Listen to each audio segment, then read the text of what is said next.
does the CO2 come from that we use in this industry?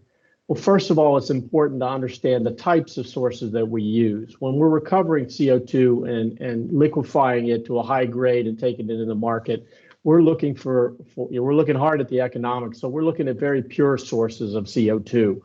CO2 is everywhere, but most of the sources that are used for this market are sources that have emission stream that are about 85, 95% pure CO2.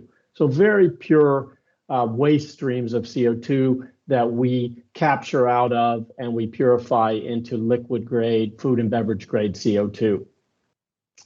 Where are those sources? Now, primarily, globally, ammonia production is the primary source for this raw CO2 that gets further processed for the merchant market.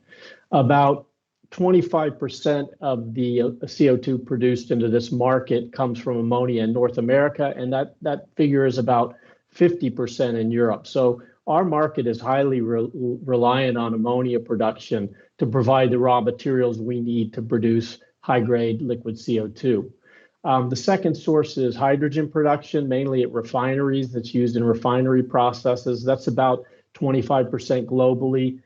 Bioethanol is kind of the newcomer. Over the last 15 years, that's grown from maybe 1% to 20% globally overall. And then we also have natural sources of CO2, which come out of the ground, and CO2 that's associated with natural gas. When they sweeten natural gas, there's a nice pure stream of CO2 that comes out of that as well.